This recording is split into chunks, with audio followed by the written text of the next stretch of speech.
Okay, let's talk about something suppliers often find, well, really frustrating.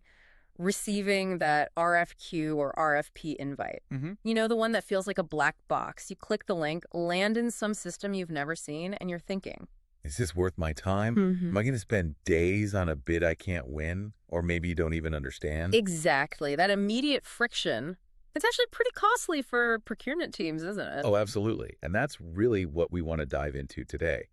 There's a simple fix, believe it or not, with a huge return: the introductory email. An email. Seems basic. It sounds basic, but it's strategic. It's not just a heads up. It's about reducing that friction, building trust instantly. It answers those nagging supplier questions before they even have to ask. Like, why can't I just email my contact, or where are the real details? Precisely. Or how does this platform even work, and who do I call if I get stuck? A good intro email basically tells your partners, this is legit, it's fair, it's transparent. Okay, I'm starting to see it. So timing, that seems critical here. When's the ideal moment to send this out? Too early, and maybe they forget.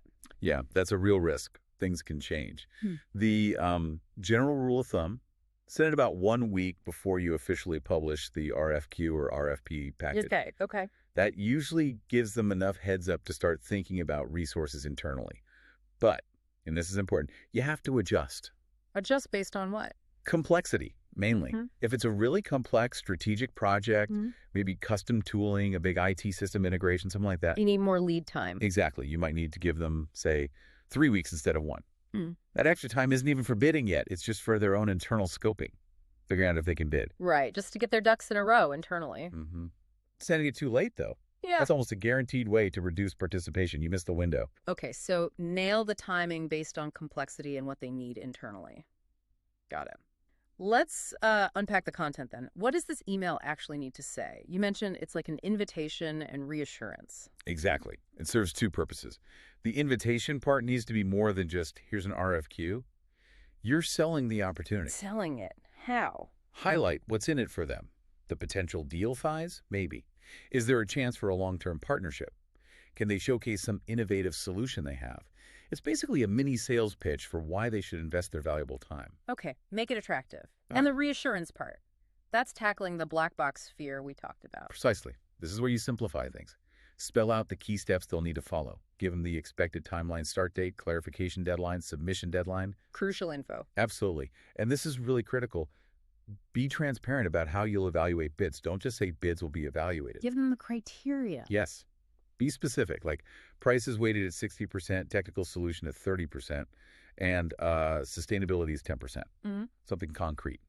So they know the rules of the game up front. Exactly. It builds confidence. They know how to put together a winning proposal, and always provide a clear contact person for technical help with the platform, separate from the main procurement buyer. That separation makes sense. Keeps platform issues from bogging down sourcing questions. And that transparency on waiting, that's a great point. It probably cuts down on questions later too, right? Totally. It Yeah. preempts a lot of that back and forth. You avoid the, why can't I just email you my bid question, because you've explained the process, explained the platform, and built trust in it from the start. Okay, so this little email has some potentially big payoffs. What kind of measurable impact do teams actually see when they do this well? We see real, measurable results, not just fuzzy efficiency. Teams report higher supplier response rates. More suppliers bidding means more competition, better prices, potentially better solutions. More competition. Always good. And we see bids coming in more complete. Fewer clarification rounds needed, sometimes a 30–40% reduction there, because the instructions were clearer from day one. Which means the whole process just moves faster event turnaround. Absolutely. It speeds up the entire procurement cycle. And this isn't just a one-off email, right? It kind of kicks off a whole communication flow. That's right. It's the start. Once the event actually goes live in the system, you can have automated follow-ups. Like the official invitation link? Yep.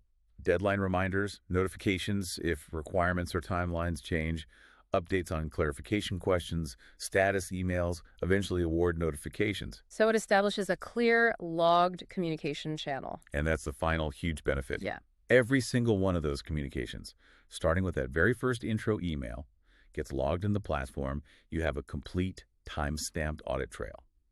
Compliance. That's huge. Invaluable for compliance, for transparency, for defending your process if needed. So the bottom line here seems to be that One single introductory email, if it's well-timed and clear, is foundational.